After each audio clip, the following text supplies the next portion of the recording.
That's it, man. Game over, man. It's game over. Oh, no tears, please. It's a waste of good suffering. Clearly learned here.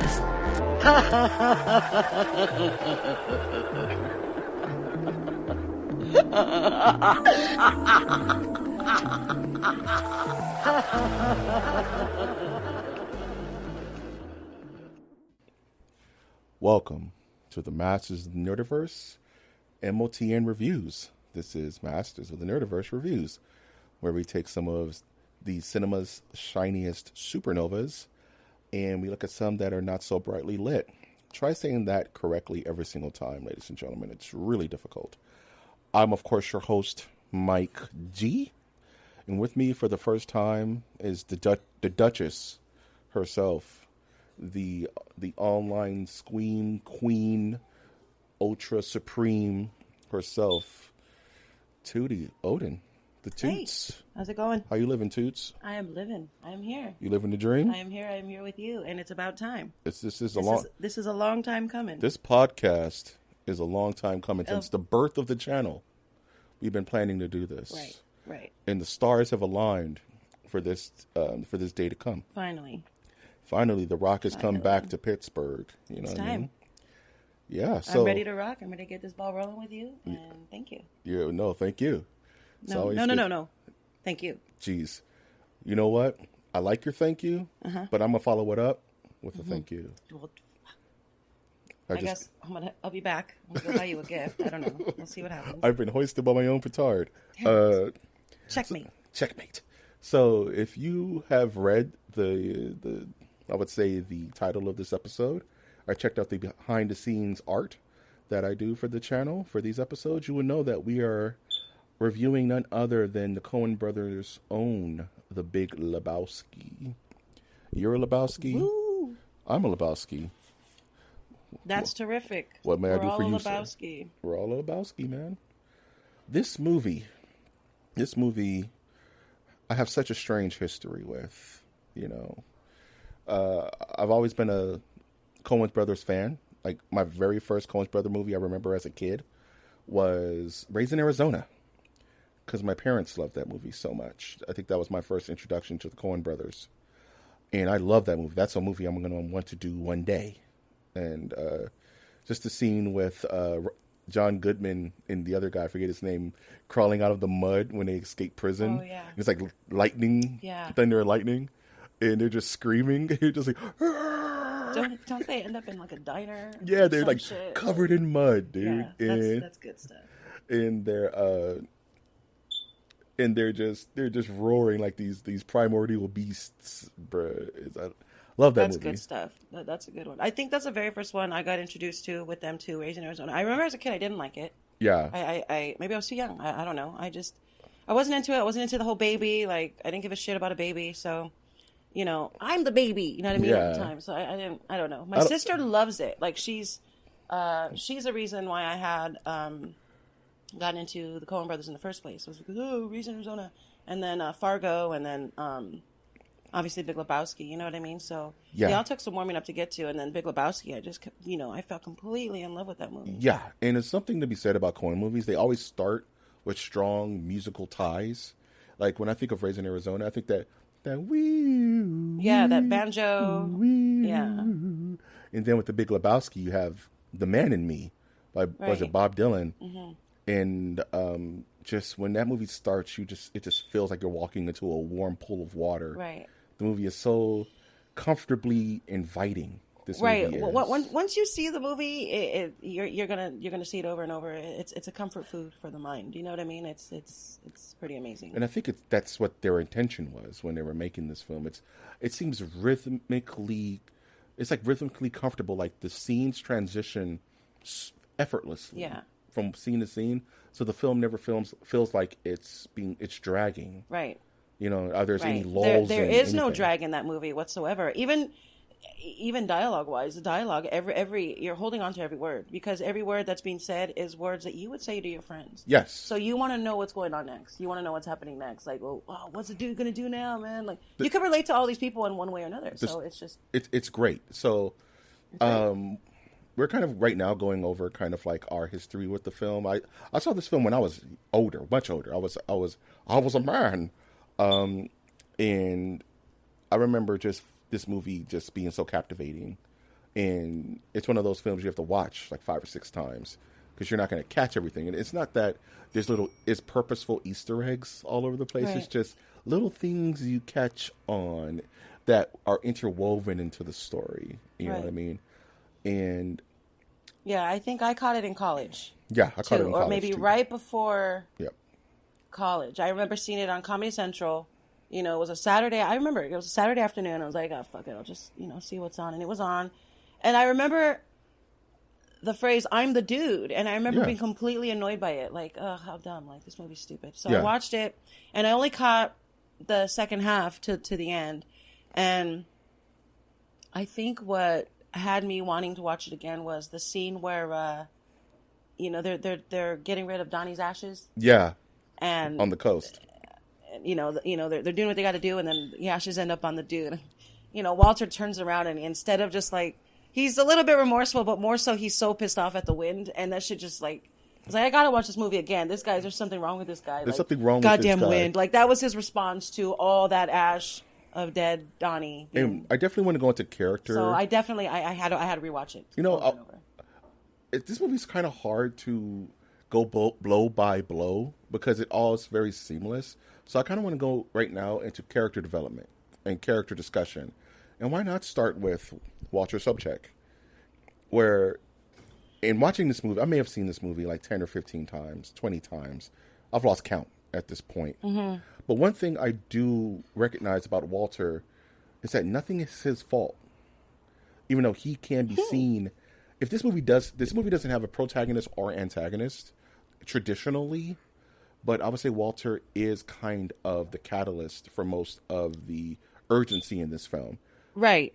You know what I mean? He's the one that's kind of not. He's keeping it moving. He's keeping the movie moving. Yeah, it's definitely moving along because of Walter. Because the dude in his he's driving it. It doesn't have any urgency. That's the whole point. Right. He is a pure spirit. He just kind of floats right. throughout the periphery of the film, and he just happens to be places. He's just there. You're right. Even to the point where he's. He promised In-N-Out. Fuck it. We'll go to In-N-Out. We'll you know go what to I mean? In-N-Out. Like, his car just got destroyed. And he's taking let's it go all anyway. in stride. Yeah. But is Walter is the opposite. Walter is the chaos to the dude's serenity, where he's urging the dude to look into the carpet pissers. He's urging the dude to not give the money. He's urging the dude to, he's constantly pushing the story and pushing the dude to the next beat that the story needs to go to progress. But he's also, I wouldn't call him a wild card because he's very straight. You know what Walter's about. And Walter is about his own form of kind of like rules. He in law in a weird way. He's kind of like the little red devil on, the dude's shoulder. Yeah, he's the dude's with the angel mask on. He's almost like it's like the dude is his own person, but Donnie and Walter are two extremes of the dude. Right. Where Donnie is so oblivious that he is the dude mellowed down to nothing. Whereas Walter is so fiery. He's so passionate that you see that in the dude sprinkled throughout the film. Mm-hmm. There are certain moments where the dude does lose his cool. You're being very undue, right? So it seems like they were kind of his balance both ways. You know what I mean? Where Donnie he doesn't get mad. He doesn't get sad. Donnie he has one note. Right. But it's a beautiful note. Right. He's holding a falsetto note. Right. But Walter. And it's a very intriguing one. Right. Yeah. Right. We definitely want to talk about Donnie. Walter is exhausting. Walter is exhausting. Walter is absolutely exhausting. And I think, at some point in time, especially, back in the early 90s, maybe even late 80s, everybody knows or has known somebody who has been in Vietnam who was a little bit off, especially us as kids.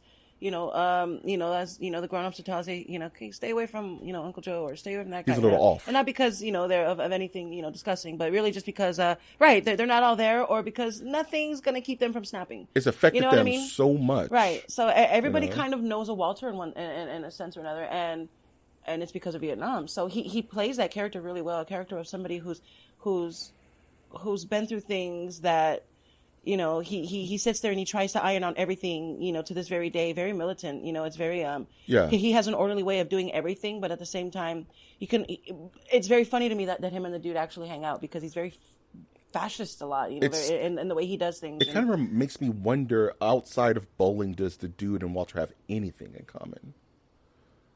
That's fucking interesting, man. That's like, fucking seriously. interesting. No, seriously. Like I could see Donnie and the dude they getting, must, getting along. because well, okay, here's an example. He went to the what's the landlord's name? Monty? Monty. He went to dude. his recital or whatever. I love the fuck, that scene. And he immediately brought Walter and Donnie with him. Yeah. So they're definitely road dogs. Those are his boys, but I think Right. you were mentioning earlier, everyone has that friend. It's like, why do we talk to this guy? Oh, we play video games with him. Oh, he's part of the bowling team. It's like, it makes me think, like, in time they became road dogs, but Walter's just some guy. They actually have nothing in common. They actually with have each other. zero Right. in common. Yeah, that makes a lot of sense. You know, especially either one of them and Donnie. Either one of them and Donnie is definitely not a mix that I would see. Period. they're a motley crew. They're definitely an odd throuple. You know. Yeah, and I think Walter is John Goodman almost steals the film, almost, because what this film has done is it's gathered no superstars.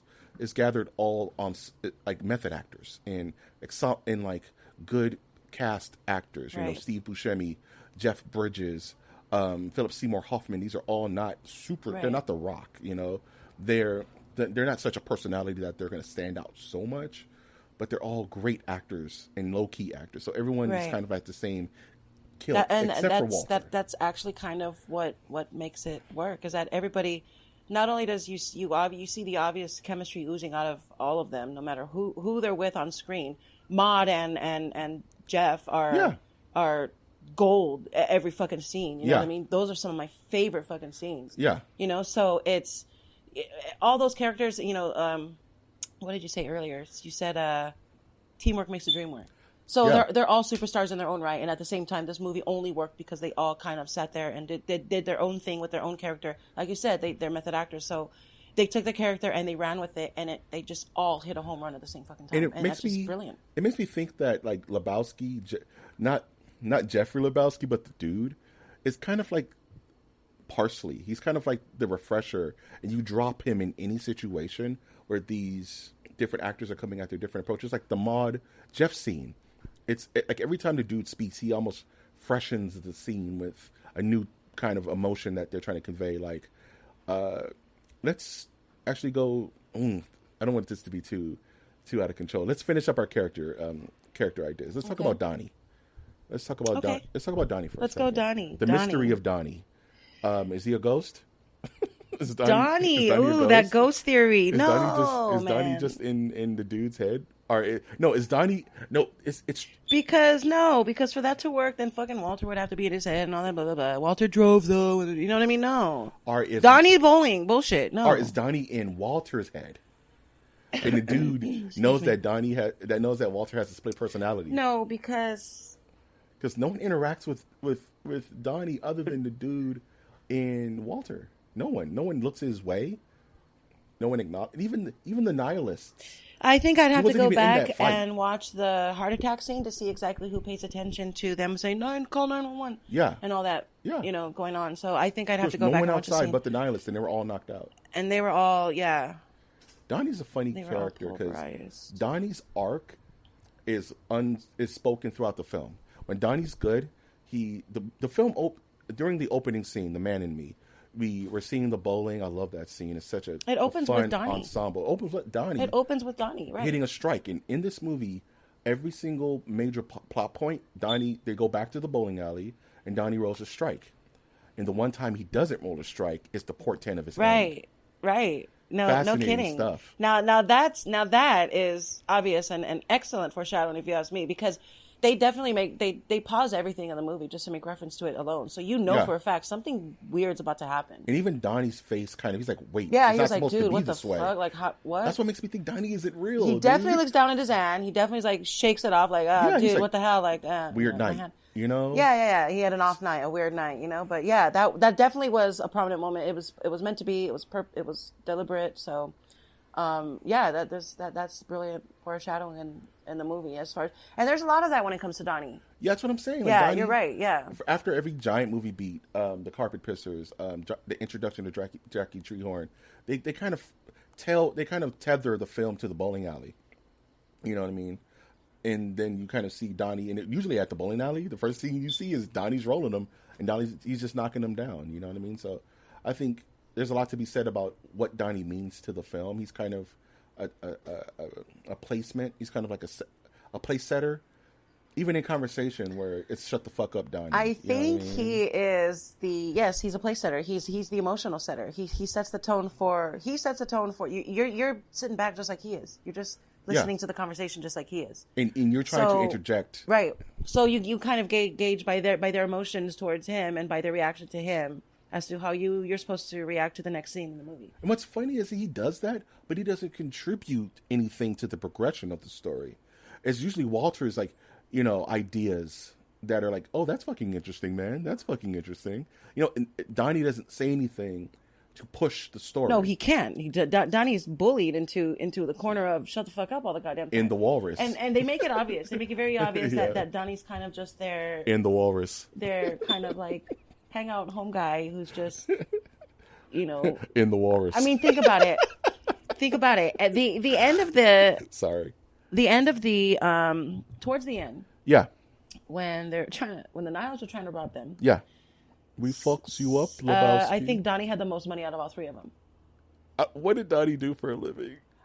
So Donnie had, I think, $22 or some shit. Yeah, he had $22. Somebody had $5 or $4. The dude had $4. We don't know what Walter had because he just refused to even entertain the idea. Right, exactly. Donnie had like $27 on him, something like that. $22, $27, whatever. But the thing is, Donnie had the most money, and that's to me that's very telling. Yes, that's telling. Very telling. Donnie has saved asses. I think he's saved their asses. I like the several idea. times. I think Donnie is a very tight with his money, but not wealthy, but well-off single bachelor guy. Yeah, who uses his money, to party with his friends. Party with his friends and go bowling. You know what I mean, and have fun and go bowling. Because as far as we know, as far as we've seen, he doesn't smoke pot. Nope. You know what I mean? He doesn't drink. Nope. So he's not exactly doing that, but he does have one friend who owns his own business, and then the other who's apparently and obviously unemployed. How is he making his money? Well, he's and you rarely see him outside the bowling alley other than when they go confront Arthur Dickey's seller's son, and he doesn't even leave the car. Right. So that's his Donnie life. is sitting in the car while the guy fucks up his car. Maybe, my friend. I mean, and is if Donnie in the car? If Donnie is part of somebody's mind, then he's definitely the social anxiety part. I think he's part. I like the theory that when Walter says he's seen friends die face down in the muck, Donnie was with him in Nam. Donnie died in Nam. He watched Donnie die, and it stuck with him this entire time and built a personality that the dude entertains because the dude is so chill. I do, and I could see remember reading about that theory myself. Like, so yeah, that is interesting. So Walter could just be talking and just be like, the millionaire, shut the fuck up, Donnie, and just keep going. And the dude is just like, yeah, man, whatever. And he entertains it. It. Okay, so then how does he hear Donnie in the outside of the bowling alley? Because this Walter, ringing, dude. this Walter telling him, Walter, the other personality, it's because you don't see. You don't see Walter in that shot. It's the dude walking away by himself. You don't see Donnie either. You don't see Donnie say it. You just hear him say it. You just hear him saying it. Right. So it could be Walter just saying it, and dude knows Walter so well that he knows when he's talking because they have very different cadences. That's creepy. It's kind of creepy, right? That creeps me out. Can you imagine Walter just flips on a dime and he's just like, it does make a little bit of sense. Phone's ringing, dude. Thank you, Donnie. He dismisses him and placates him. He's not like, he doesn't tell Donnie to shut the fuck up. They're both pretty dismissive of Donnie, but maybe you're right. Maybe Donnie is, maybe he's Walter's vulnerable side because Walter doesn't have a vulnerable bone in his body. Apparently, no, Walter is a bull in a china shop, but there has to be a balance to that. Maybe Donnie is his balance. Maybe Donnie is that balance. Right, because as we see, Walter smokes cigarettes, but he doesn't smoke weed either. No, he has no outlet other than bowling. He doesn't drink, does nope. he? He has a cup of coffee. I'm gonna enjoy my coffee. Does he drink when the dude's at the bar? I don't know. I think he does have a beer or two. But he's definitely not. Scene. He's definitely not constantly pouring White Russians or anything. No, he's not drinking Caucasians. He's not. So with Pound that, them. let's talk about the beginning of this movie. Let's talk about the introduction of the dude by what we've known him as the Westerner, the cowboy, The stranger. the stranger. Right. Thank you, the stranger. I'm going to tell you about the dude, And Los Angeles. Sam in Los Angeles, and Sam Neill, of course, great. There's a term for the type of actor. Sorry, that's a giant knot. It's fine. Leave it. Sam Neill, amazing actor. My favorite Sam Neill film is probably Tombstone. I love him in Tombstone. Sam Elliott. Sam Elliott. Sam Thank Elliott, you. Am I saying yes. Sam Neill? Sam Neill was in Jurassic Park. Yes. He was. Yes, he was in Dr. Jurassic Grant. Park. Dang. He's definitely one of my favorite actors as well. Tombstone's probably one. I mean, his voice is just kind of hypnotic. Yeah.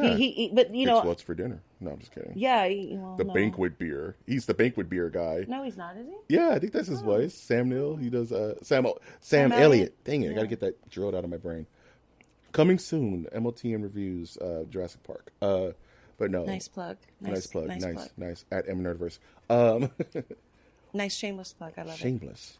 Because we're all about shameless. That's how you here. do it. Yeah. The truth is, that's how you do it. If you're gonna do it, do it. Yeah. No shit. No shame, right? Brand yourself. Brand yourself. So you already know what kind of person the dude is when he writes a check for like 37 cents or whatever it costs to get that Right. half and half that he was kind of sauntering through the supermarket through. And He's not a cheap guy. I'm a poor guy and I kind of don't give a shit what you think about me type person. Like, he's kind this of is all I have. I'm just going to buy this. This is all I really need. So I'm going to buy this. Fuck you. 69 cents. Take it. You know? and the thing is, I just see him kind of as this external component where he's outside of the world he's in. Like he doesn't conform to anything, really. Right. He's outside And good of, for him he's because that outside seems of, peaceful. Yeah, he's so zen that he's zenned himself out of the daily grind. To constantly be on the outside looking in. So the dude comes home and, Man and Me, no, at this point, Tumbleweeds is playing.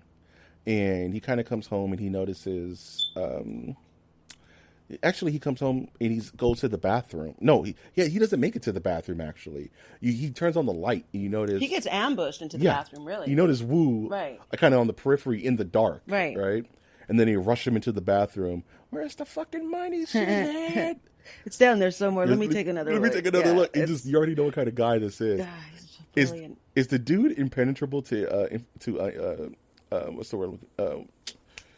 Reverse interrogation. Is the dude impenetrable to interrogation, dude? Can you interrogate the dude, or you think he won't break? I don't think he would break. I mean, he got his head smashed into a toilet bowl. Yeah. And nothing broke him then. I mean, he didn't have any information. He wasn't going to give them information, and he still didn't give them information. No, the toilet and seat's up, at the man. same time, pissed them off. So I kind of thought, that was brilliant. He's where's the Navy SEALs? They hire him. You know what I mean? Man. Like, Whoa, this guy doesn't look like a millionaire. He's like a fucking loser. yeah, right. Like, This is I gonna be mean, explicit, for I'm all they sorry. know, he is a goddamn Navy SEAL spy or some bullshit. You know It what I just mean? goes to show how dumb these guys are. If Jeffrey Lebowski is supposed to be this rich, why is he living in the middle of the middle of LA? the middle of LA somewhere in a 1-bedroom apartment? B, why, you think you could just touch this guy? Because we're going by what Bunny would have told them, right? Well, no, we're going by what Jackie Treehorn would have told. Right. Because Bunny would have told Jackie Treehorn. No, I think Jackie. What I think happened is Jackie Treehorn said, "Go look for Jeffrey Lebowski," and they looked in the fucking phone book for the very first Jeffrey Lebowski they saw, and then saw his poor ass. Yeah. Big Jeffrey Lebowski is not listed. Come on. You wouldn't think so, right? No. So If he is listed, he's probably listed under, I don't know, a business. I don't know. I mean, and out of everyone Jackie Treehorn could have sent, Organization? he sends those are his two biggest those brutes. are his brilliant. Yeah, his brilliant brutes. His Do we ever know what the other guy's name his is? top guys? Those not- are his top guys. Top guys. What's the blonde's name? Do we ever get his name? I know we get Wu because he calls him Wu. No, I don't think so because we see them like 2 or 3 times. No, that's very possible. We don't get it. I want to say they do. Somebody says it. I don't know, or they make one up for him or a nickname or It's something. probably somewhere in there. That's So, a really good question. Yeah. I don't know. Yeah. So Woo's definitely a name. Wu's definitely Woo there. peed on his rug. So he's the carpet pisser, dude. right. And then we kind of segue from there into the bowling alley, right? Where they're talking about the carpet pissers. You know what I mean?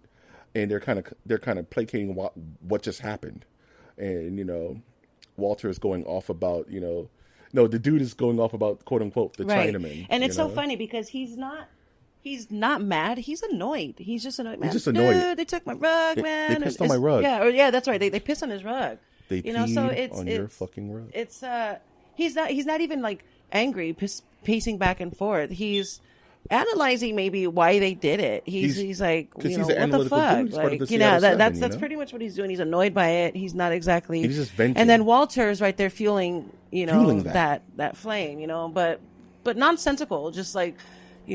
Fuck those guys. Find those guys. Like, why are we gonna find those guys? Obviously, they work for somebody else. You know what I mean? So you get them to compensate you for them peeing on your rug. And it's so funny that how quick it was for him to find. Jeffrey Lebowski and these two idiots couldn't find the real. That's what I'm Jeffrey saying. Lebowski. The dude is low key genius, right? Dude. Of course he is. Because he pretty much breaks down towards the end of the film, mind you, breaks down what we think, because nothing's ever confirmed.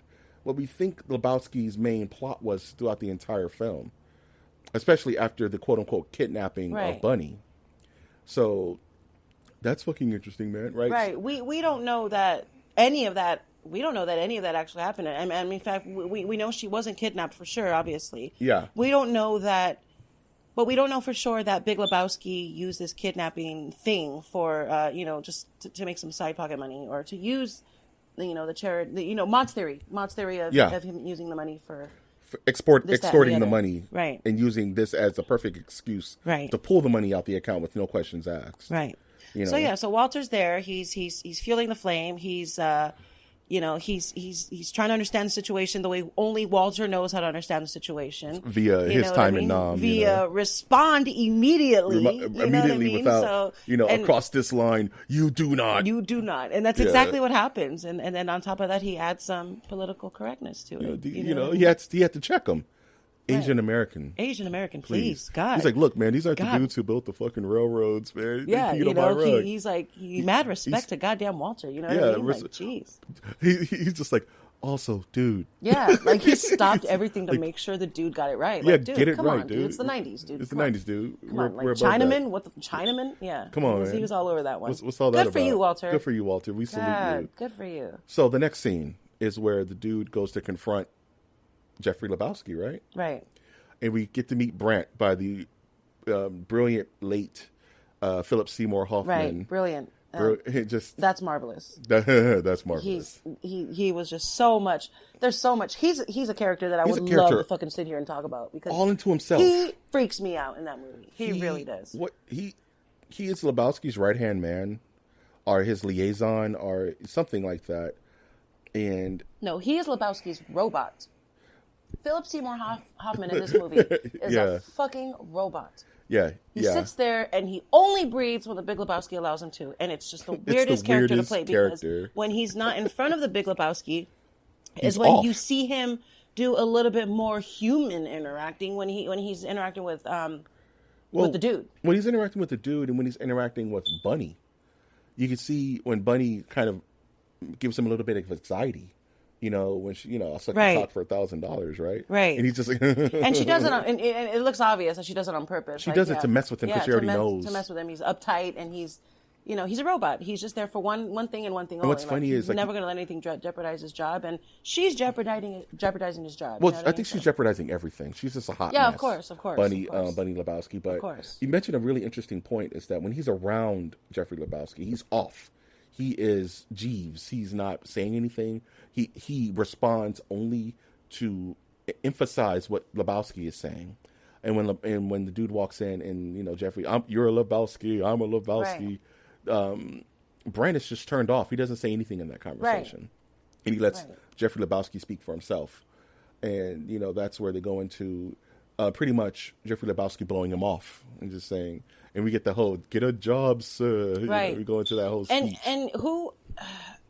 I was just thinking. Yeah. Right after that scene is the scene of after I'll suck your cock for $1,000. Is the scene of it went well.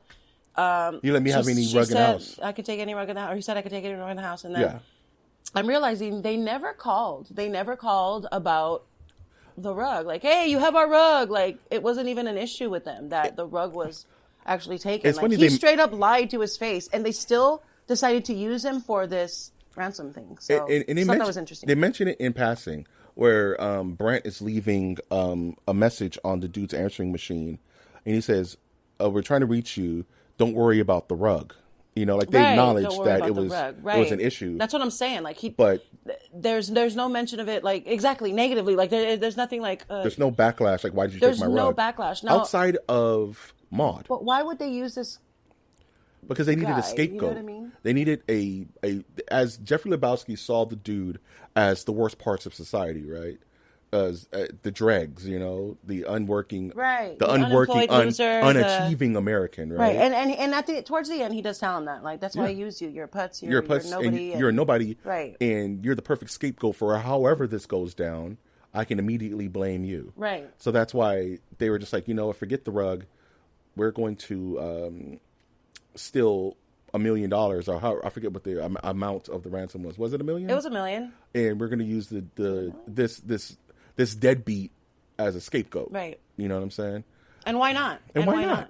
And that's why I kind of think that's why that works. That maybe he did just try to do a side hustle and wanted to make that money, get that money for the side. This is the perfect example, and it's obvious I'm not sure what Bunny's and Jeffrey's relationship was because they really don't touch on it. They don't interact with each other the entire film, right? Like you never see them in the same room. Or he talks about her, and she talks. Yeah, and she never talks about him though. Right, but Bunny doesn't say a lot anyway. She doesn't say much. She doesn't say anything.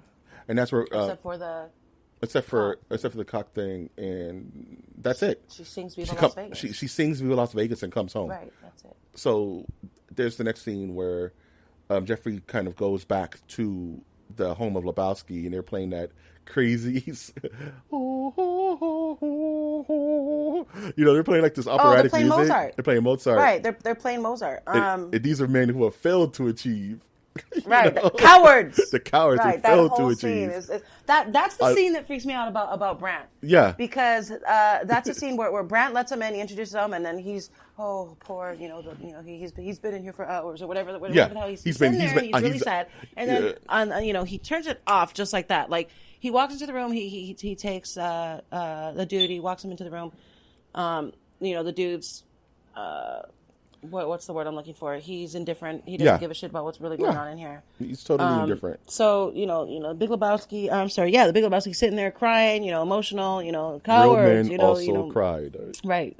What did he say? What does he say? He's like, grown men also cry. I think he said something like that. He repeats strong it men. twice. I think he says strong men also cry. He repeats I really twice. should have watched it before we did this review. Yeah, I saw it like a week ago in preparation, but I should have watched it last night. So Brant hands him the ransom note, that the Big Lebowski gets him. Then he takes a step back, and then you see Brant in the background. He's just standing there, just stonewall, just nothing. Yeah. Nothing's going on in his brain. He's just standing there. He has his arms to his side, stiff as a fucking board. Yeah. And no emotion. So the second before that, he was sitting there crying because the Big Lebowski was crying. But when the he's second in the he's not needed anymore, it's insane how he just turns everything off. And then he goes back when he's needed when he's again. Explaining the drop off. And the Big Lebowski, that's all he really needs to do for Brant to even move or budge, in his direction, and he moves. There's parts of he's a fascinating character. There's moments where Brant is human, like where the dude is touching stuff and the Brant's like, please don't do that. Or her life is in your hands. And dude. I don't even know if that's human or if that's like an OCD. If that's an OCD, Brant needs the entire house spotless. Right. Her life is in your hands, dude. And he gives him that and giant he's drama. Everything's drama with him, right? So and the dude's like, come on, don't tell me that. Don't tell me that. Yeah. Her life is in your hands, dude. Her life is in your hands, dude. Yeah. It's a super weird scene, dude. So, I'm trying to think. What was the next scene after that? Is where Walter is kind of giving the dude his breakdown on how they're going to do the drop off. Right? They're back at the bowling alley after that, right? The next scene after that is they're back at the bowling alley. That's what they're talking about. And because that's when Walter's like that, that fucking bitch, or what does he say? Yeah, that's that scene. Yeah, these rich fucks. Yeah, these rich fucks. Yeah, that what's Walter's problem? What is he talking about, dude? What's he talking about, dude? He's like your child that walks into the middle of the movie. V.I. Lenin scene? V.I. Yeah, that's the V.I. Ilyanov. Right, What the fuck is he talking about? He wants him to do it during the tournament or some bullshit. Yeah, Walter gets super pissed off He gets because super he's mad about it because about something that may not happen, like something in the nothing to future. do with him. Right? That is exactly that has nothing Nothing to do with him. He's He's like rich. Fuck. He's rich. Yeah. Fuck. He's so mad, You and know it has what I nothing mean? to do with him. I didn't watch my friends die face down in the muck. You know, He's for like, this this has strumpet. nothing to do with Vietnam, Yeah, dude. there's nothing to Like, do- come nothing- on. I bet they get tired of that, or dude gets tired of that. That's the breaking point when Right. at the funeral for Donnie, he's like, dude, it has You're nothing right. to do with Right. Vietnam. That Nothing, is a breaking none point. of this, and Right. and the dude cries, and he's just like, let's just go bowling. Yeah. He gives him a big hug, Right. and he's like, yeah, just go bowling. But this scene is also the introduction to Jesus, right? This next scene, yes, Yeah. this is they're where having that Jesus conversation. gets introduced. Yes, Freaking that is an amazing classic beautifully. scene. He is Hotel a classic, California in iconic Spanish character. is just the best thing in the world. And Who does that? Who does it? I don't know what band that is. I don't remember. I do know. Is it Los Lobos? Just a lovely place, and it's all in slow motion. And John Turturro is just eating up that scene, dude. He whatever he's on, he's just eating up that scene. And Whatever he's on, yeah, whatever he's on. That's hilarious. That creep can roll, man. Yeah, he's like, yeah. Yeah, that whole scene is interesting, and it's so funny how they take the time to not only they need this character for some odd reason. I don't really see any particular relevance for having Jesus in the film. There is none, but they dude. definitely sit there and they take a lot of time figuring out. He's a fleshed out character. He really is. He's more fleshed out than Donnie. He has a whole scene to himself where he's walking He has around two and telling scenes. people he's a fucking pedophile. Yeah, he's a pedophile dude with papers. He had to go around to his neighborhood and tell everybody how he was a pederast. And you see him with his hat in his hand, knocking on every door. And then, but you wouldn't tell it from how Jesus is. Jesus is weird. You know, there's the scene where he's licking his. That's all. I heard that's all John Turturro. Like he ad-libbed a lot of that. Like they were just like John was just like, I'm just going to do stuff, and the Coens were like, okay, that's awesome. Like that's a lot of that awesome. was ad-libbed. Even his approach.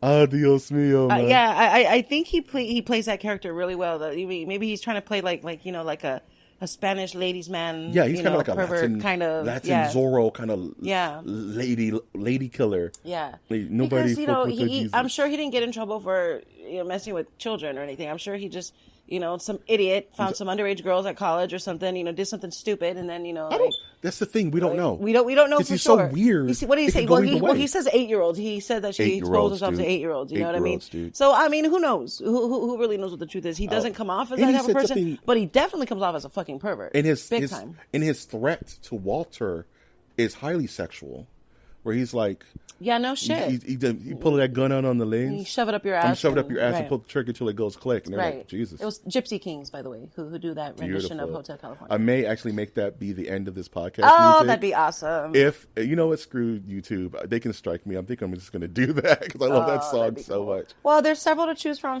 that. That's another thing I want to talk about when we get there. I want to talk about the soundtrack. Yeah, because this is one of my favorite soundtracks of all time. Of all now, time. We're definitely going to talk about that. World.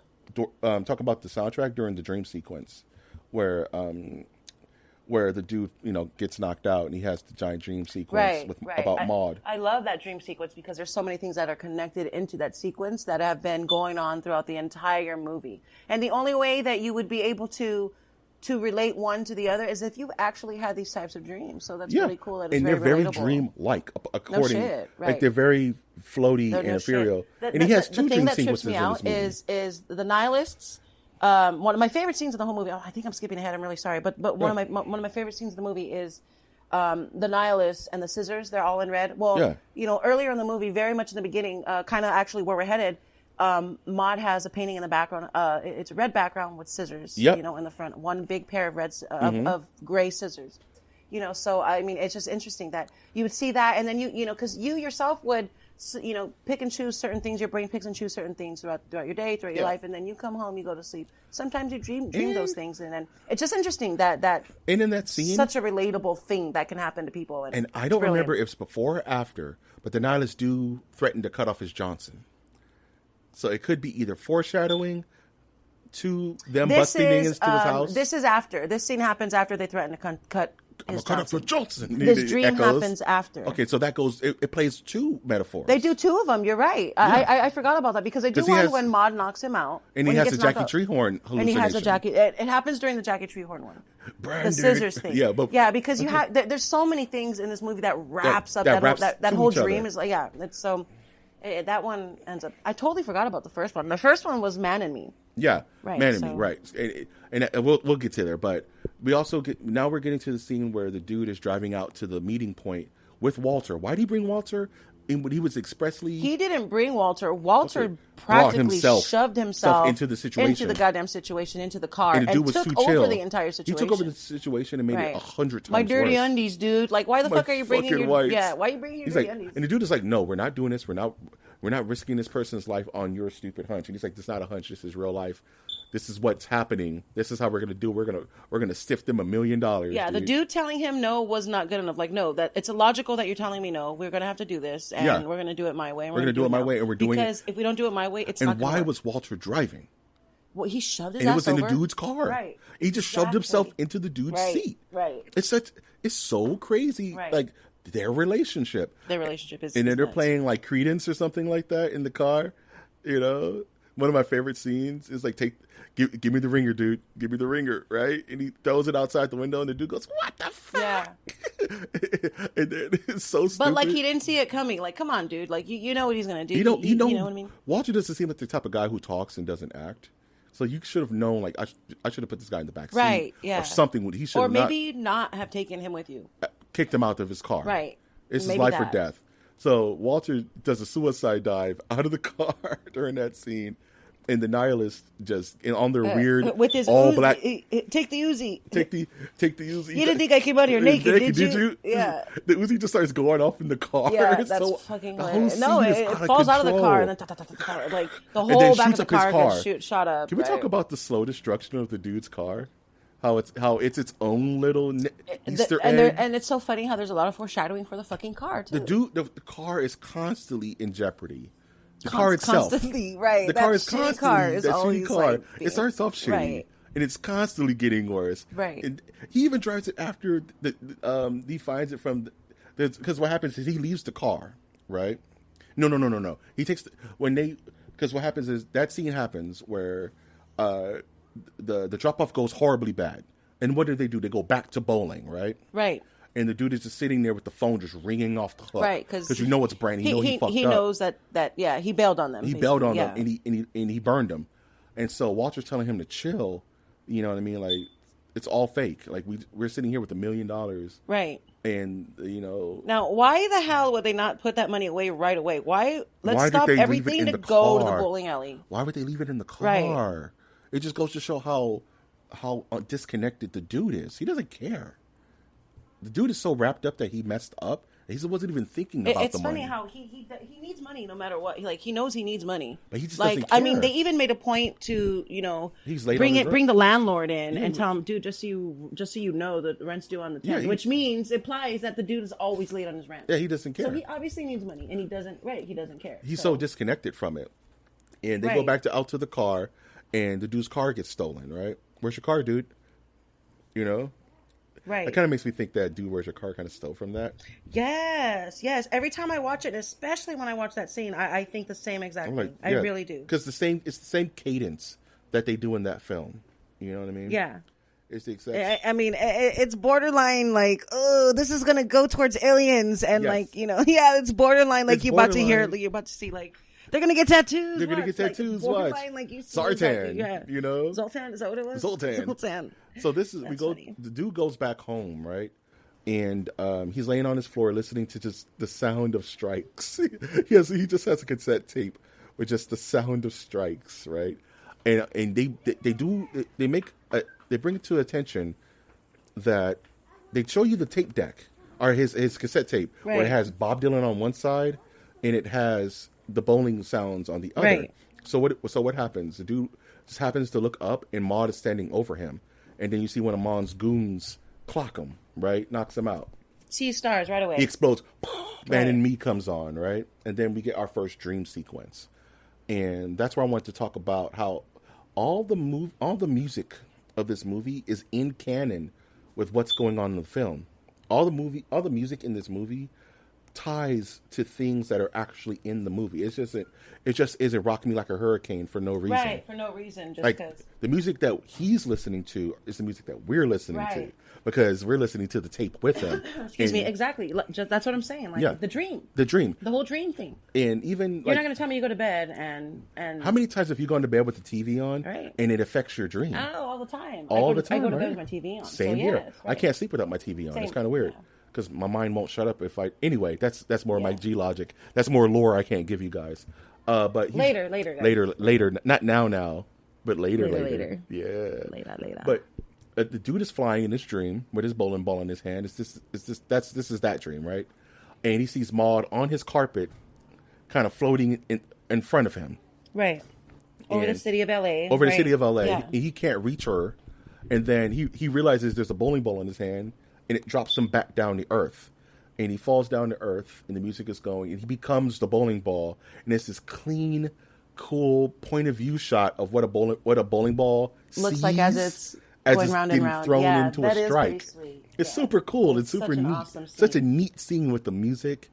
And then he gets the strike, and then now it's all black, and he is. Am I mixing dreams? Because after the bowling ball strikes, is that where he starts getting chased by the bowling ball? No, that's where he wakes up. That's where he wakes up, right? And he wakes up on the carpet on the floor, the same spot he fell asleep at, but the carpet's gone. But the carpet is gone, right? And then he wakes up to the other side of the tape, which is bowling. Yep, and that's where he calls the cops, right? Which is probably why the dream started with Maude and Man and Me, and then ended with the bowling alley. Because he was dreaming. He ended up listening to the tape, and it was the other side of affecting the his tape. dream. Right. Brilliant stuff. Brilliant stuff. Well, take a bow. Right. Okay. Well, right. You know, so yeah, that's what gets me about the dream sequence. This. I love those. Those are some of my favorite parts of the movie. The editing of this film so goddamn is brilliant. Airtight. The editing of this movie is airtight. Right. And everything ties into itself, and the scenes flow very nicely. This film is comfort food. But the dude wakes up and he calls the police. This is the separate incidents scene where he reports his car stolen. Right. And maybe not hold out about the credence. And then Maude... Separate incidents.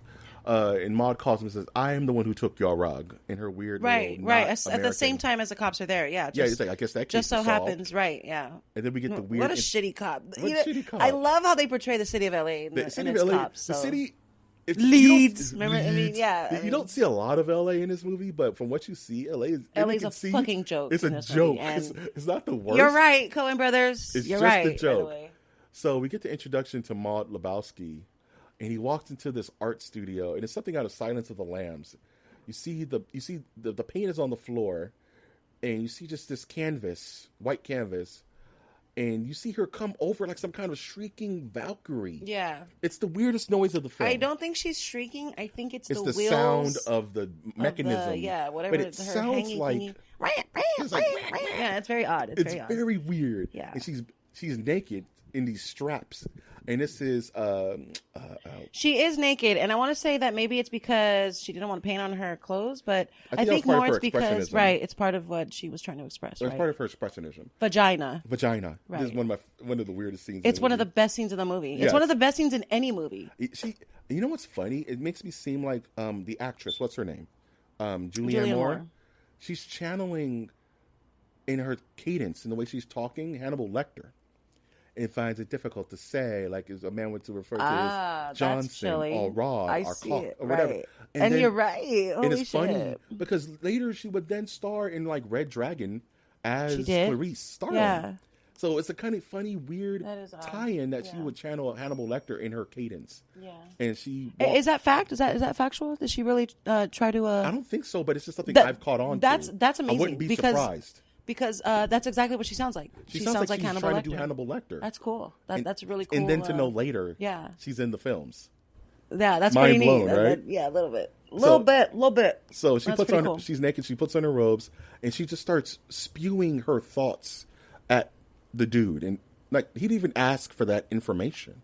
She just kind of starts telling him her truth, and the dude is just like, coitus, you know? Right. You know, he's trying to keep up with her, and she's just going a mile a minute. You know what I mean? She hasn't stopped her. She didn't even get to the point. You know what I mean? She was just like, she's just going on and on and on and on. She was and still on and in on her and on. artistic mode, and you know, right. But she has a lot to say. Yeah, she has Maud has a ton lot to say, and she takes issue with several things that, you know, she's an artist. So artists, they're expressionists. Yeah, we're expressionists. They have things to say. Yeah. You know what I mean? So they need a soapbox to say it. So, you know, anybody and everything's going to be their soapbox. So I'm guessing the painting had to do with what she was talking about. You know what I'm saying? Like the painting she was currently working on. Working on was representative of the sexual liberation of women, of the bodily liberation of women. Because she was like, does the female body make you uncomfortable? Is that what this is? Yeah. Is that what this is? You know. She doesn't confirm it. She doesn't But she confirm does say, it. kind of. You know what I mean? Yeah. She just, yeah. Some people say, some people don't. You know what I mean? Like, she doesn't really confirm. Even the word but itself she doesn't makes someone deny it. uncomfortable. But and that might be why she does it that way, because she wanted to introduce. She wanted to make him feel uncomfortable. She purposely wanted to make him feel she wanted to vagina. Like she wanted to purposely, test him. right? She was to see testing where him, he was at to on see what an kind of dude she intellectual was. level. I don't know. Whatever. And then she dug him because he was because he was kind of nothing. He was a mirror to her. He was neither here nor there, right? He didn't give her anything and it's so to feed funny, off of. you know. Off of that, real quick. Let me bounce real quick. Nihilism. It almost seems like the dude was the actual true nihilist in this entire movie. Yeah, he was the only true. Oh my goodness, you just killed me. You just. I'm in a coffin. He is the only true nihilist, right? Because it's not like the dude believes in something, right? What do we know? What do we know? He believes in bowling. He believes in Bob Dylan. What do we know? He believes in his rug, but the dude doesn't care about much of anything. Goddamn anything, right? He's so oblivious to it all. Yeah, I mean, this includes Donnie. This includes Donnie's Walter. Donnie's death. I'm talking about his. The only his time passing. he actually breaks is when Donnie dies, and it's a single tear type moment. Yeah. You barely notice it. He gets upset. And it's not even that because Donnie died. It's because Walter made it about him, and that pissed him off. It wasn't sadness. It was anger and frustration in Walter that Walter would bring it back to him. Because he just started listing off. Yeah, your shit. Yeah. That makes sense. Because the dude was it's cool. not about him, and it's not about. You're right. At yeah. and that would frustrate anybody who. Because I mean, like I said, he doesn't really show empathy. He doesn't show apathy. He doesn't really show anything. No. So I mean, to see him get frustrated like that, because we're shown that in the whole film, everything relates back to his time in Vietnam when it comes to Walter. Everything, right? And the dude is kind of taken in stride this whole time. But when one of his best friends dies and they're at his funeral and it goes back to Vietnam again, the dude kind of loses his cool. Yeah. Why? What's the point? What are you doing? None of this has to do with Vietnam. Right. But Maud then kind of goes into explains her theory on what's going on with Bunny Lebowski. And that Bunny has ties to the pornography industry, right? And that she's in a film with log jamming. I want to do an episode about fake movies. She does introduce Jackie Treehorn into the movie. Yes, she brings him into the That's equation. Huge, right? That's huge because he's a huge part of the movie. And we also get a tie to Peter Stormare, who plays one of the nihilists, who's in the pool during the bunny scene. That then Lebowski notices. He's like, "Oh, I know that guy. That must be exhausting." He's like, "I'm sure you can. I'm sure you know how it goes from here." He plays. Fixes the cable. What is his name in the movie? In Log Jamming, I mean, called Willy Conko or something like that. His real name is Uli Kunkel or Uli some Kunkel, bullshit. But in the movie, isn't it like? Carl Hungus. Carl Hungus. That's what I'm looking for. Yeah. Yeah, and he's like, how do you keep them on the farm once they've seen Carl Hungus? Once they've seen log jamming, how do you keep them on the farm once they've seen log jamming? So she puts the bug in his head to then go investigate Jackie Treehorn, right? And then, which he doesn't exactly end up doing. Not necessarily. No, he does. Actually, no, he doesn't. What is that scene then? Because I'm wrong. He doesn't want to go investigate Jackie Treehorn. No, he doesn't investigate Jackie Treehorn. And Jackie Treehorn eventually investigates him. Because apparently Jackie Treehorn gets word that this other Jeffrey Lebowski just ran into a big lump sum of money that he received from the real Lebowski, who owes him money because Bunny owes him money. So technically, I mean, because it's Bunny, it's the big Lebowski who owes him. So Jackie Treehorn doesn't give a shit. You know what I mean? And that's he where doesn't give a Bunny shit. Like says, money's okay. money. I don't give a shit where it comes from. Yeah. You know what I mean? So it's you know, he's gonna find it, and that's exactly what he tells them. You know, I want mine. You know, I want mine. So Bunny's like, hey, get the money. If you give me the money, I'll give you a percentage of the money, which is like $200,000 or something like that. Maud, yeah. Did I say Bunny? I'm sorry, Yeah, Maud. that's cool.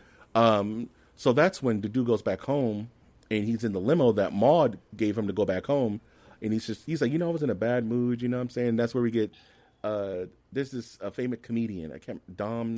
Is that? Oh yeah, I got a rash. Yeah, that guy. Yeah, that guy. Dom DeLuise. My is that who it is? No, it's not Dom DeLuise. No, Dom DeLuise something. is a big Italian guy, right? He's a fatter guy, but I know this actor. May he rest in peace if he's passed away. You know, every night I pray, and then Puff Daddy comes on. We pray at the crossroads. Anyway, go ahead. Anyway, sorry. He's like, yeah, man, I got a fucking rash, man. But then he has the White Russian, and then he's escorted from one limo to the other, where the Lebowski and Brandt are sitting in the back seat, and that's where they're like, the plane that has crashed into the mountain. Right. This is our concern. This is our concern, dude. This is overly done, overly dramatic. It's so I mean, it is dramatic. $1 million, but this guy's wealthy as fuck. Hey, man, I got a beverage here, you know? And they're just like explaining, like, look, we've told these people that you have the money. So whatever they're going to wish upon him, they're going to be looking for you. And we can ill afford another toe, where they show the emerald green toe that's supposedly from Bunny Lebowski. Right. And that's what they sent Lebowski because they failed to drop off. Or they got the fucking whites, as it were. Right. The fucking whites, right. And which pissed them off, so let's retaliate by giving them this toe. You know, this mysterious toe that belongs to Bunny, that, you know, they're sitting there thinking, yeah, this is legit now, guys. It's legit. So, you know, they're sitting. I guess it isn't overly dramatic when you get an actual human toe on the mill. I mean, that would freak you out, right? Yeah, no shit. You know, my apologies, so Jeffrey Lebowski and whoever the Lindenberg What's his toe in Brandt. Right? So Brandt, yeah. So then it fast forwards to the dude in the tub, right? And he's just chilling, smoking a J. Yes, listening and to songs. I of the do whale, believe this is when they threaten to cut off his Johnson. We're going to cut off your Johnson, Right. and he throws the marmot in the tub with him, and it's just it's freaking out. The dude is freaking out. It's a very weird scene. Peter Stormare threatens to kill him unless he gives him the money. It's a weird. Very counterproductive scene. Yeah. And very it's not needed. No. I mean, not as far as the movie's concerned, as far as their plot. And, you know, I mean, you went to this house to scare this poor guy. He doesn't have the money. You know what I mean? Like, if he had the money, he would have been gone. He would have been, you know what I mean? Like, you guys are wasting your time. Yeah. They should have known this already. Like, if he had the money, he wouldn't be in his dirty-ass tub smoking a fucking roach. Yeah, man. It makes you think, like, and the more you see the nihilists, the less creepy they become. Because when you first see them, they're all in black and black bikes, and they smash out like, ooh, Russian ninjas. Yeah, they're like, oh, geez, these guys are serious. But then the more this movie goes, you start realizing that the nihilists are idiots. Yeah, and that they don't have their shit together. Dumb. They're very dumb. And they're very dumb. I don't know. Like, I don't know if it's that they're very dumb or is that they're not very westernized as far as this country is concerned, because they definitely don't speak English. I mean, in the movie, they're struggling with English the whole time. You're supposed to imply that they don't really know English, so they don't really know how American ways work. You can't just go up to somebody and say, "I fucks you up," and think they're going to be afraid of you because they don't know how it look works. Dumb. You know what I mean? So and they're not kidnappers. And they're not tough. All of this is very amateur. Everything Autobahn. Walter was saying from the beginning of the movie, they're amateurs, they're fucking amateurs. He was absolutely 100% What bothers me right. the most about this movie that Walter was right the whole time. The whole time. And that bothers me because Walter shouldn't have been right, but he was right. He was right the whole movie, and yet he caused a lot of the chaos in the movie. Because I'm sorry, maybe not cause, but he was the definitely catalyst. was. Right, exactly. There we go. Yeah, and I would never awesome. forgive myself if I didn't mention that Flea of the Red Hot Chili Peppers is one of the nihilists. And that is an absolute classic, legendary. And Flea is my favorite bassist of all time. So. Well, you know, just you know how hard it is to play when you edit it so it's deeper. So I actually sound. I'm going to make you sound super deep. You're going to be like, yeah. You know how hard it is to play Other Side. It's a lot of riffs, and Flea is a madman. Flea's amazing. Flea is a damn madman. And was he naked at all in this? Not this one. No, he got hit in the balls with a baseball. He with did. A bowling ball though. That was actually in the trailer in one of the original trailers. That scene. Why did Flea do more acting? Anywho, so the dude gets the message that they found his car far fucking out. Right? They find his car. Right. And that's where you get the other shitty LA cop. Right? Yeah, and he pretty much tells them that... Laughs in his face that they're not going to find the people who did this, man. Or yeah, whatever. he pretty much is like, why does it smell like piss back here? And he's just like, yeah, probably after a car's ditched like this, a homeless guy may use it as a camp or a toilet. So right. So to quote Will Ferrell, they pretty much had a soup kitchen in his car, dude. Oh God. You ever seen the other guy? The other guys? The other guys? Is that the car sales one? No, that's the one with that's Mark the cop Wahlberg one. where they're cops. That's the cop one, yeah. Aim I don't for remember it very well. Aim but for yeah. the bushes. It's the grossest thing. Sounds disgusting. It's the weirdest thing ever. So they figure out that Larry Sellers, they find his homework in the back seat. And this is where they get the idea to go confront Larry Sellers. It's a high school kid. So probably they stole the car, did some joyriding, don't know what they have, or they do know what they have, and they've already started spending some of the money. Because when they find his house, the Sellers' house, this is where they're talking about near the In-N-Out.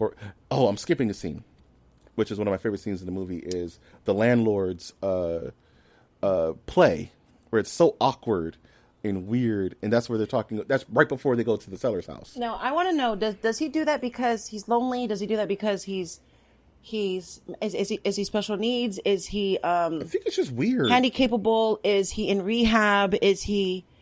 Is this just something that he does because he's just that type of friendly guy? Because all these things are things that. I mean, it's so weird that all these characters that are in this movie, like, whether they have an extensive story arc or not, there's more that you want to know about them, no matter what. And he's definitely one of them. They all seem like star-driven Inland Empire weirdos.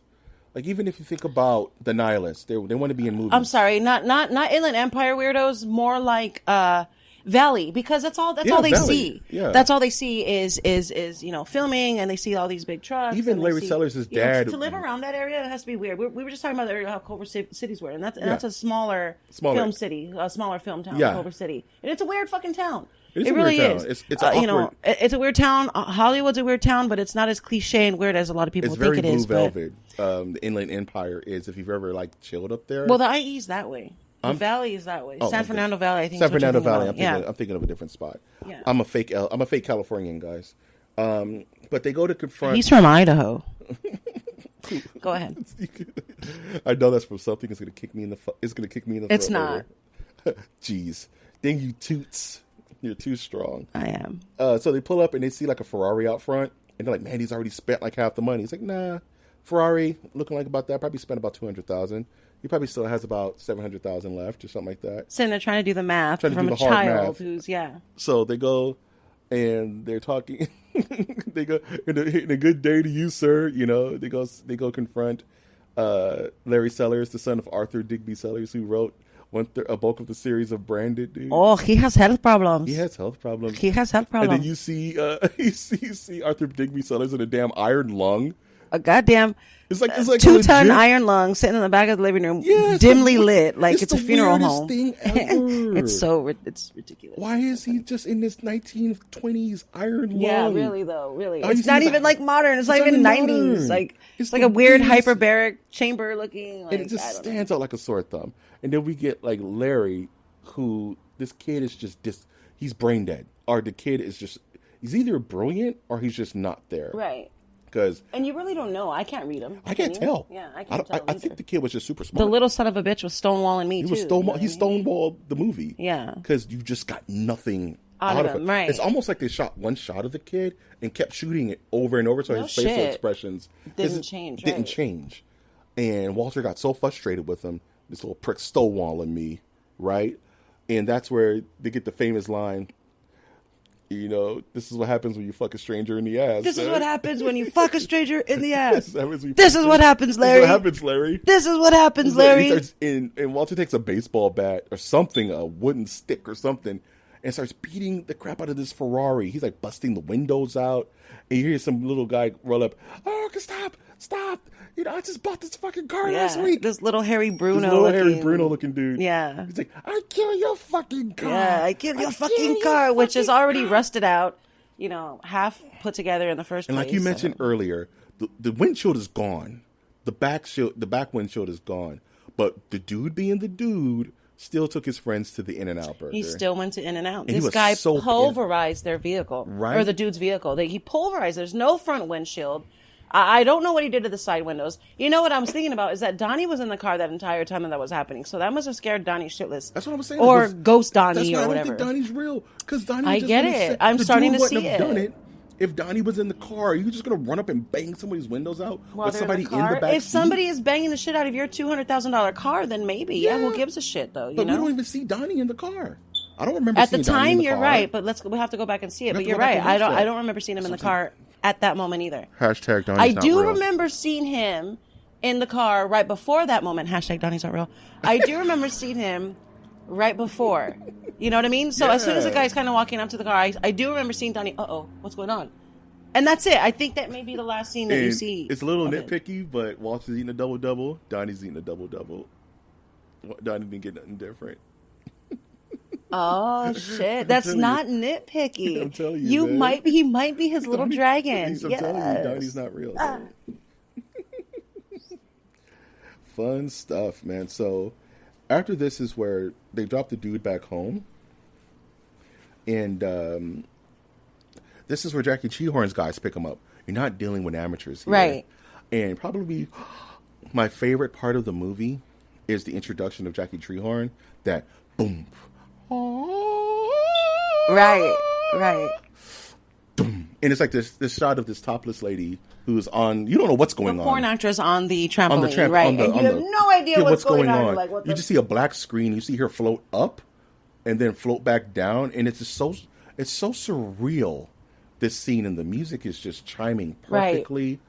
And you see, and the music, you don't know where it's going, and it's like the music tells you that. The music tells you don't know where this is going, and it because pulls you don't know back. what the fuck. Why are you playing this And tribal shit? And it just comes out of nowhere. Why is there right? a naked lady? Why is there a naked lady? Why is she? And it pulls back. You see they're at a barn fire or some kind of weird thing. There's this huge party going on, and then Jackie Treehorn comes out of the shadows. You don't see him. You kind of don't see him walk up.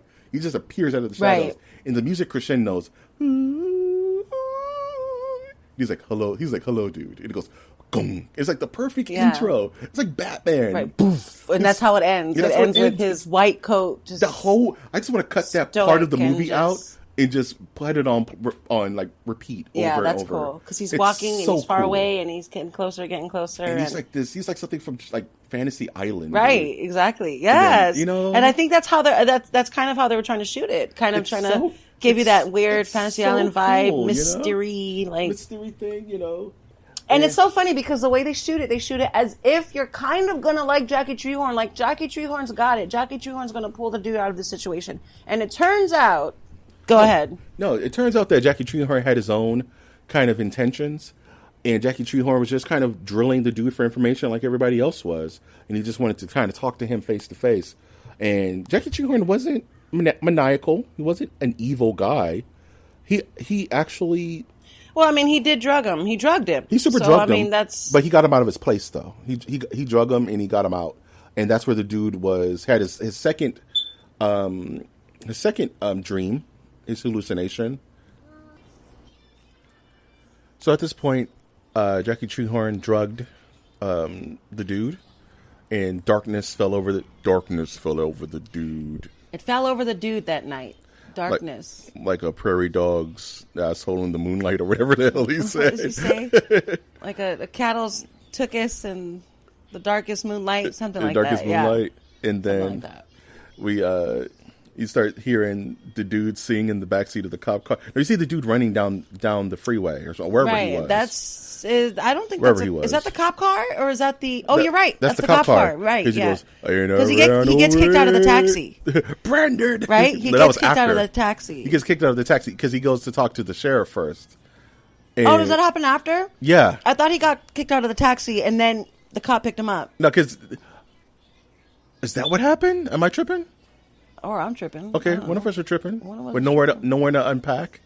Shout outs to Common. I'm pretty sure I should have seen it before. Okay, no I mean, worries. I've seen it like 200 times. So, but anyway. But yeah, then he says, and I hate the fucking Eagles, man. And then the taxi cab guy kicks him out of his taxi, looking like Eddie Murphy in The Golden Child. And then you see the dude hemmed up by the sheriff who pretty much tells him, you know, I don't like your gold bricking face. No, it's like, I don't like your jerk off name. Right. I don't like your jerk off face, and I don't like you jerk off. And he's like, "Oh, I'm sorry, I Keep wasn't your paying ugly attention." gold bricking ass out of my beach community. He starts stomping him out in the middle of the police station. Fucking fascist. Fucking fascist. And then he starts plugging fucking real life LA lawyers. Yeah, he's like Ron Kuby. Yeah, right. So he's connected. The man. dude is connected. The dude knows people. networks. Man.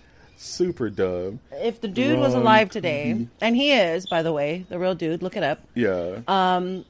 He may have a Twitter handle. Oh my god, I don't even know why. What's the real dude's name? Jeff Dowser or something. Jeff Dowser, the guy who's based off Lebowski. Yeah, so that's interesting. That's also fucking interesting. If Satan can have a Twitter handle, the dude can. Oh, Satan has a Twitter handle? Yeah, he's pretty chill. Oh, I gotta follow him. Yeah, he talks about stuff. Nice. Yeah. Shout outs to Satan, I guess. I guess. This is when this podcast is gone. Go follow Satan, the King of Darkness, the Lord of Lies. The Beelzebub, the above and below. I don't know. Side note: I hate the movie Annabelle because there's a part where actual Satan's in it, and it's the stupidest. That's lame, and also I've never seen it. So. Don't watch hashtag don't watch Annabelle because there's a black beast in there. I'm not gonna hashtag that one. I'm gonna hashtag it. Don't watch Annabelle. Don't watch Annabelle. Don't watch Annabelle. Don't watch Annabelle, guys. There's not one black beast in it. That's how you know it's good. So the dude gets back home, and he finds his house just totally ransacked by Jackie Treehorn's goons, thugs, whatever. And that's where you see Maude come out. By Wu and white guy. By Wu and Blondie, right? And yeah. Let's call him Blondie. And the dude trips over his own trap because he sets up the board to kind of stop the door, but he sets it up the wrong way because he's an idiot. And then you see the door swings out. And the door swings out. He's so stupid. And then Maude comes out and she's wearing her green robe and she's like, she calls him Jeffrey, right? She doesn't call him the dude. Right. No, she calls him Jeffrey. Because she's by his full ass name. Yes. And she's like, Jeffrey, love me. Yes. And she drops her robe and he's like, what does he say? He says something stupid right before they cut to black. Is that my robe? That's what he says. Is that my robe? Yeah. And then, but at this point, he's been drugged. He's been beaten by the police. He's got to be exhausted. What I mean? He's been walking the 405 freeway in the valley, in the middle of the valley. You know what I mean? So he's susceptible to everything. He's disoriented. He's out of it. He's gonna do what he's gonna do because he's a goddamn dude. Let him get some goddamn vagina. You know what I mean? So the dude and Maude smash and are squish, as the Jersey guys would say. They squished. You guys gonna squish? You squished, squish, fella. Yeah, I got. You saw me, I squished. Big squish. Hey, did you squish? I went I squished. How's your mother? Don't talk about squishing with my mother. Don't talk about my mother, brother. I'm talking about squishing right here. I left her at the car park. Okay, we just offended 30% of the Nerdiverse. Yikes! I'm so sorry, guys. That's okay. My bad. So they're sitting post-coitus, as it were. And we learn a little bit of history about the dude. Yeah, you learned about the dude. We learned a little bit of history about the dude. He was in a writing project. The Manhattan. What is he called? A roadie from fucking Metallica. He was a roadie from Metallica. Are you kidding me? Yeah. He was part of the Seattle 7. Part of the Seattle 7, who I looked up, and it's a real thing. Yeah. The Seattle 7 is so that's pretty cool. What was it called? The Poor Huron Statement? The Poor Huron Statement. That's right. Statement, yes. Before they butchered it? Before they butchered it? Yes. And so, me and 6 other guys, right? Yeah. Seattle 7. Yeah, so that's really cool that we get a little bit of intimacy from the dude, which we don't see him before and we don't see after. No, just in that moment. Just in that moment with Maude. And then he gets up to make himself a drink, and you see Maude start like sitting in fetal position, and he's like, "So what you doing?" It's like, "Oh, this increases the chances of conception." And he was like, spits out his white Russian. Right. Conception. She's like, "Yeah, well, you think we're just having a good time here, right? You think we're just having a party." And they do this and that's why she had the dude go to the urologist. Funny enough, to go get him checked out. She was insistent that he go to the urologist. The dude, for his jaw. His jaw, which is totally fine. Merely bruising it. It was exactly, which was totally fine, mind you, right? And she pretty much tells him, I don't really want you to be a part of this child's life or to be anywhere within any actually real proximity of the child. I just needed your sperm pretty much to fertilize my egg, and you're okay. Get in. You know, like, Right. you And seem you're okay. okay, Get get in. in, right. Right. So She just kind of shrugs her shoulders, and well, the thing is, she does see him for who he really is. She's an artist. she's an artist, so she So appreciates. she definitely sees him for who he is. She sees, well, he's intellectual. I don't give a shit if he's made money or not. No. That doesn't really. She's an artist, so she doesn't make I money. think she She's sees wealthy. him as a pure spirit. You know? She's wealthy by association, and, right? and she knows there's something going on up there, even if he does portray it ever so nonchalantly. You know what I'm saying? Right. So I think there's something she sees a lot. I think she sees a lot of herself in him in a weird way. Yeah, that's interesting. Especially because she's, like I said, they're both from two different worlds. He is from the world of he's a starving artist as opposed to her being a wealthy artist. And again, by by association, her father is a wealthy man, which obviously will, that makes her a wealthy or well-to-do off person. So it's different worlds. They're from funny. different worlds. So to see that Maud can appreciate where he comes from and actually appreciate it to the point where she thinks she can have a love child with this guy. Yeah. That's admirable. And it makes me think about kind of the pecking order in the Lebowski house, because there's a throwaway line where Lebowski's talking about Bunny, and he gives her allowance, right? Which is ample, anyway. And then later on, we find out that no, Jeffrey Lebowski actually doesn't have any money. It was all their mother's money, Right. and that she lets him run the urban overachievers or something Right. like that. The And little she Lebowski urban achievers. yeah, the little Lebowski overachievers, and how proud we are of all of them. Proud we are of all of them. And and that she gives him an allowance. So it even makes more to the case that Lebowski probably wanted to steal that $1 million because he was probably running low on his own finances. Right. And it was all she was like, I know how Dad likes to present himself, and how he wants to be this pinnacle of American, hard work and achievement, and he's a fraud in and to himself. He's lying to himself, and she kind of placates him. And that's the truth is he plays into the role of the everyday wealthy businessman, because that's Scrooge McDuck, pretty much. pretty much what they are. They're not necessarily wealthy by hard work, and we're starting, especially this day and age. That's what makes this movie so brilliant, is that it doesn't really. It's very ageless. It's timeless. That you can relate to this movie even today. It has less to do with the '90s than it does with today. Yeah, you know 100%, 100%. So and it was tailor made, for early '90s, 90, 91, 92, or whatever year it was that the Desert Storm War was going on. And that's kind of how they set the year and put it, set it in stone, is by seeing George Bush Sr. on screen talking about the war and how this is the hostilities the aggression in Kuwait. will not this aggression stand, will not and, stand. right. So it's interesting that they chose that timeline specifically to mark that this movie was made here for this time, for now, and you can watch it today and still relate to it. Very good catch. Very good catch. How old is the dude? I'm going to say the dude is in his late 40s? Late 40s, yeah. High five. Late 40s. Hey, great early minds think 50s. alike. I feel it. I was thinking the same Early thing. 50s, maybe barely 50 if that. Come on. He doesn't drips even... of a little flower child, which makes set him Yes, in that. exactly. But again, remember, it's back in the 90s. It's not like today. So Flower Child today would be the hippies maybe of in today. their 70s now. Yeah, but right? Or it's pushing 70 anyway. But I found that humans have similar movements. It's just in different kind of directions. Right. Peace and Love, failed, which is why George Romero wrote and directed Night of the Living Dead. But that's a podcast for another day. I can't wait. Yeah, I think we should do Night of the Living Dead. Anywho, so we have Jeffrey go back to the Lebowski house to confront him on all this new information they have, and he pulls up and finds that Bunny has crashed her car into the fountain, and she's just back home. Right. Well, first of all, they don't know that it's Bunny's car. They just see a car smashed up on the lawn. But we know it's Bunny's car because that's the Viva Yes, Las Vegas we do. car. Yes. So Jeffrey and Walter trying to rush in, and Brandon's like, "Oh, he's very upset." Right. This is a bad time. You basically can't be here right now. There's too much going on, and I think more than anything, Brant doesn't want them to know that Bunny is back, because Brant doesn't want them to know that he's pulling this hustle, which they apparently and clearly have already figured out. Yes, they already figured out, Right. and that's why they're so adamant, to about storming in and confronting Lebowski. So they go confront Lebowski, which he doesn't ever just say he did it. even in the scene, if it wasn't for Walter, he probably would have coaxed it out of him at some point. But Walter says, "I've seen Spinal Stew, and this guy fucking walks. Right. This guy walks. Yeah. He's a fucking gold bricker. He's a fucking gold bricker. Yeah. And then Walter just goes out of control and pretty much lifts the guy out of his chair and pretty much body slams Lebowski onto the ground. And all you hear is this soft whimpering from Lebowski. But even they break down the entire plot, pretty much, of how the dude kind of figured out what has been going on this whole time.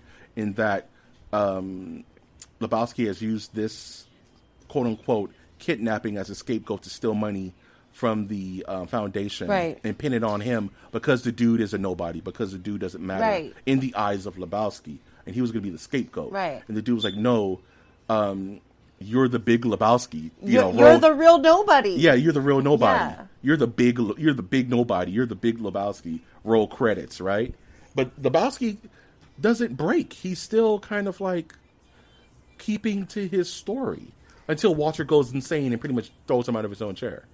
Literally throws him out of his own chair in order to humble him, to make sure he remembers exactly where he comes from. Which, if you ask me, in this day and age, in the PC world that we live in now, in the very woke world that we live in now, that scene would have never been shot. Honestly, that scene would never be shot today. You throw a paraplegic out of their chair, and you shame and pretty much shames him, and you shame him for he being brought him who back he is, down to earth, so to speak. Exactly, but and his to Walter's.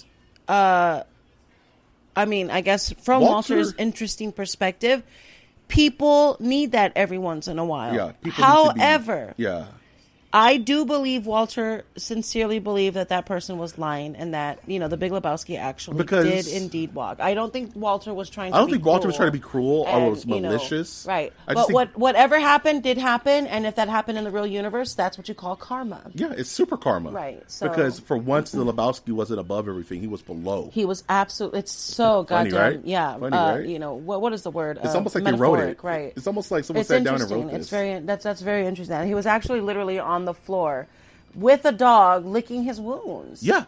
You know what I mean? It's so kind of nutty. It's you just spell it out like that. Right. It's kind of nutty. It's really interesting because he started off as the top dog. The whole movie is called The Big Lebowski. So it's about him. It's about his plot. Right. Because like I said, there's no protagonist or antagonist to this film. It's just kind of a slice of life, a day in the life of... If there was to be an antagonist, it would be the Big Lebowski himself. Yeah. But it's arguable because there's so many other characters and scenarios and scenes and people and things that jump into your face that just happened. Yeah. That you can't really pinpoint exactly where the problem is. Because it's all spherical. It's very interesting. That's what makes this movie so culturally available to people, and it soaks a lot of people's minds up, is because you can watch it over and over and over and over and find something new still. And pull something new from it every time. It's brilliant. It's so absolutely we reach brilliant. The climax of the film, where I was talking about earlier, Donnie, they're at the bowling alley again. Donnie's up to bowl again, right, and he actually doesn't strike. And it's jarring to him. And the music acknowledges that something's weird about it. Right. Because the music drops out. Right, absolutely. And you see it on his face like, oh my goodness, this never happened. It just goes like absolute you said, he checks silence. his hand. He's like, this is weird, right? And so they're just kind of, even Walter and the dude are just kind of mulling over this situation. Now it's just a big loss for kind of everyone involved. And which brings me back to, because the Lebowski storyline has hit its end. We don't talk about the Lebowski for the rest of the movie. Right, until the very end. So, the only plot hole I have with this movie, and I don't think it's a plot hole, is was the money ever in question? Was there ever $1 million at stake? Ever? Was the money ever in the suitcase? That's a good question, and I want to say... damn, dude. I want to say yes, it was, but only because... The Big Lebowski did make a huge deal about it when they got that tow, which means he must have invested that money, which means he must have believed in something, or because he definitely wasn't in cahoots with the nihilists. But in that conversation, for him to have received that tow the way he did. But Lebowski was more upset about Bunny than he was about the money. Of course, he was more upset that that Bunny was still kidnapped the drop off didn't go, but he wasn't pressing Lebowski for the money. He said, "I'm just going to tell them you have the money." He was upset about the money because the money was nowhere to be found. That's why he was upset about the money. Now, he thought Lebowski had the money. Exactly. So he was like, "I'm going to tell exactly. the So carpet pissers he's not going to to come sit after there. you." He wasn't asking for the money back. He was saying, "I'm going to tell them you have it and let you deal with it. All I want is money back." You're right about that. You know what I'm saying? He knows that he's not going to have the money, that he's not going to be able to give the money back either. You know what I mean? So, yeah, but yeah, that's what I'm saying. Like, I don't think the money was ever in danger. You know what I mean? yeah, I don't think. I don't think there was ever any money on the table. I can't say for sure, but I don't think. It's I hard, personally 'cause don't it think can that the lead Big either way. Lebowski would. I think the money was always in Lebowski's pocket. Right. And that, yes. like Walter said, they Yes, threw out a ringer that for I a can ringer. agree. That I can agree with. You know? Whether there was money in the actual suitcase or not, maybe not. But was that money actually taken from the foundation kids. and whatnot? Did pocketed? Larry Sellers Yes. ever have that money? Well, it was no. Right? I don't think Larry No? Sellers ever had that money. I can actually go with that part of the theory. Yeah, or whoever stole the car, they never got the money, right? Because the car wasn't in the money because here's there the was a thing: ringer for a ringer. how did the right so the money was never, and what an idiot that Jeffrey Lebowski wouldn't. I'm sorry, that the dude wouldn't check the suitcase. the suitcase. They even count the money out of curiosity, right, to even like see what it even looks like. and or he may whatever. have, but it's not on screen. And But they it's not don't, on and they screen, don't right. allude to it at any time in the You're film. absolutely right. So maybe that's just part of the mystery. It's also part of the mystery. It's one of the mysteries of the film, the Donnie Right. mystery. So they walk out of the, they're done bowling, and the nihilists have just set his car on fire. And the dude says that they did it. They finally killed my fucking car. Mm-hmm. And the nihilist is like, and then the nihilists were never about it because when they said give us the money, the dude was like, well, I don't have the money. The Big Lebowski screwed us all, right? And so the Take it nihilist up with was, him, Take it yeah. up with him. So the nihilist was like, just give us the money out of your pocket and we'll call it even. That line tells me that the nihilist never had a plan no, right. to ever get the money. Right. You know what I'm saying? Right. 'Cause Yeah, if it's they $1 million, never had a plan. Period. If it's $1 million on the line, are you willing to settle with the money out of someone's How would pocket? they have known about it in the first place? Because how would they Bunny. have- Oh, Bunny said, yeah, okay, yeah. Bunny would have orchestrated the kidnapping to get the money from Lebowski. Right. Right? And then Lebowski would have then stole the money using that as an excuse to get the money out of the foundation. So I'm thinking, Bunny said, okay, Uli Konko and Autobahn, we're going to act like we're going to kidnap me. Then we're going to send a note to my idiot husband who's going to give us $1 million for free. And I'm not going to be in danger. We're all going to get paid. Then the Big Lebowski goes, oh, what if this is a good excuse for me to get a free $1 million. I don't care about Bunny. In the long run of things, I'm going to take this money. I'm going to pocket it. I'm going to get a stooge Right. to do the drop off who may get killed. And that's exactly that makes the most sense because they don't exactly the Lebowski point that out, but all of that is absolutely implied. Yeah, it's all implied. They don't say it. Nothing is ever said in this movie. Nothing that's is why I'm like, ever said. That's what I'm Everything is saying. always implied and everything's always a guessing game. And that's why this movie holds up so much because we're still having this conversation to this day. Right. And this movie's like 20 years old. Timeless, right? That's the exact word for it. So the nihilists, and that's where the nihilists confront our three heroes of this tale, and Walter bites the ear off of one of them. You know, he pretty much beats up the entire group because he takes out I fuck you, Yeah, the guy with the I fuck you sword. in the ass, He takes yeah. He takes him out. He takes out Peter Stormare, and he takes out Flea. Yeah. Donnie doesn't fight. He's off screen somewhere. Right. The dude is like, Panicking or just take the pacing $4. or- You know, yeah. the dude is not fighting. So Walter Right. beats them all up. But then we find out that Walter doesn't just beat them up; he bites the fuck out of. he rips off the Peter guy's Stormare. ear. He pretty much hits. He He knocks out. bites his ear off completely. Yeah, He hits the I fuck you guy with his bag, a giant boombox, something I like believe. that, Yeah. right? And then he hits Flea in the balls with his bowling ball, right? He pretty much throws a strike at Flea, and this is where Right in the baby maker. Right in the baby maker. Right. Nice. And we see Donnie's down, and it's like, no shots were fired. And it's like, oh, he's having a heart attack. And that's where the dude goes back into the bowling alley to call the ambulance. And Donnie, of course, is like, we're getting chopper's getting flown in immediately. But it makes me think again that Donnie is a ghost. Because already say that. Already say maybe that's just his lingo. But wait, does he really say that? yeah, at the very end of that, he says we're flying in a chopper ASAP. Donnie says that. Donnie says that. No, I'm sorry, not Donnie. Walter. Walter says that to Donnie. Walter Right, says that he to mumbles Donnie. that. He mumbles okay, that. Okay, yeah, So it you makes me just blew think- because I've always tried to figure out what the fuck what is he saying at the He's end saying, there? he's like, we're and flying. then he we're says, flying in a chopper. I'd go myself, but I'm pumping blood all I'm over pumping the place. blood all over Right. the place. He's having a flashback because he's not pumping blood. Because he's not pumping blood. He was not injured period. whatsoever. Could he be talking Oh about his? my god! Could he be talking about like his you adrenaline's just blew pumping? my goddamn That's what I'm mind. saying. He was in Nam, holding Because Donnie. my thought was that Walter just got stabbed too, because No. they had the sword and whatnot. But so. no, but he didn't. But he didn't end up getting engage stabbed. the sword guy. The dude did. And when the dude did, he immediately dropped the sword. So the sword was out of play. Yeah, He bit right. the I gotta dude's- watch it he again bit the now dude's because ear off. as many times as I watched it, because I didn't catch any of that Vietnam shit. You're Yeah. right. He may I'm have pumping. had. He said that to the dude. He definitely says that part. I'm pumping blood. pumping all blood over. right now. I would and go I'm like, myself. where the fuck is he pumping blood What from? is he talking about? He's holding Donnie, and he says, "We're Holy flying. shit. Don't worry, man. We're flying in a chopper." He's So- having a flashback of Dom. And I gotta go back to the dude's reaction because I don't know if the dude's actually reacting like, "Oh my god, what are we doing? What are we doing?" No, the I dude don't just know kind if of he's. walks away. He just Holy kind of. shit! I should have watched the movie right He's before. literally. But it's fine that having I get to watch it the, after. The adrenaline of the situation triggered a flashback in Walter's head, Right. where he had to watch his friend Donnie die in his arms again. Oh, and that's where he kills the Donnie character in his mind. I hate this. That's where he kills the you're Donnie killing character. me right now. That's what I'm saying. Yes, Donnie's because not real, dude. This whole theory thing that we were talking about, I paid no attention to it because Donnie actually holds a special place to me because Donnie. Yeah. The whole movie is so goddamn emotional for me, Yeah. period, because it was a coming of age movie for Same me. here, same it here. taught me how to deal with certain emotions. It- all of these people, this movie They're is all- my Inside Out. Yeah, this movie. This is my Inside Out. it So- represents different ranges of right, adult and it emotion. taught me how to cope and how to not be these people. How to deal with Right? frustration. So how to it's- deal with anger. How It's to a deal very with coming of age movie. impotence. It's it's all in there.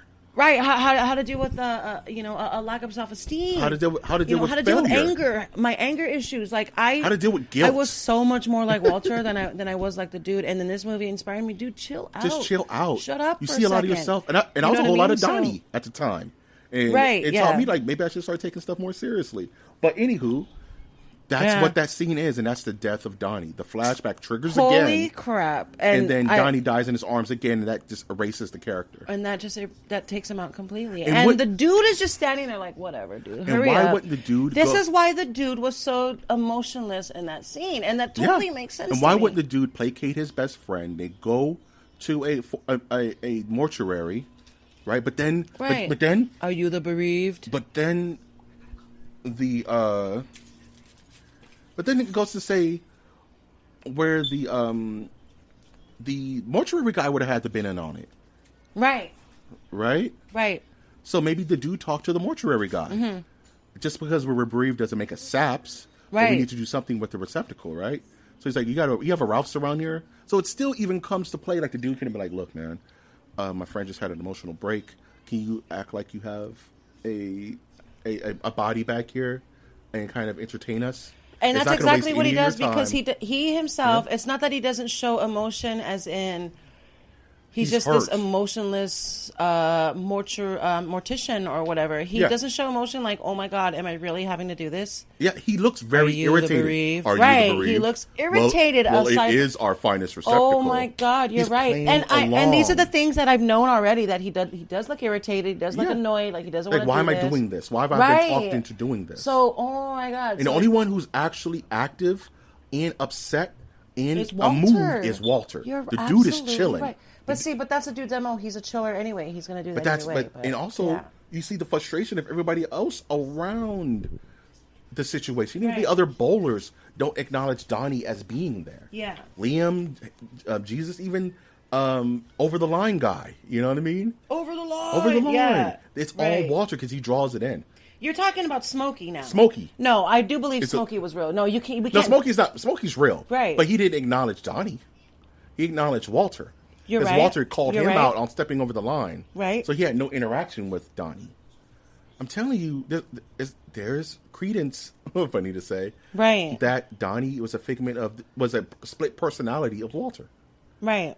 You know what I mean? So they have the funeral, and they have this, and he could have just filled that thing with like ash or he could have filled it up with ash or anything that could have come from the mortuary. I mean, he was Sand. already at the beach. He was already at the beach. So it could just be that gravelly, rocky ass sand that it could have been that ash scene from the.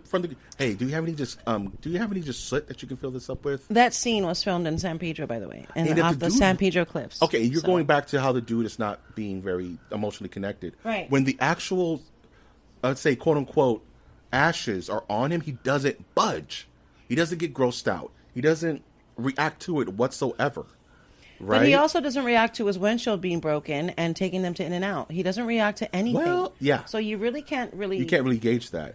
But like I was saying, he wasn't mad at the death of Donnie.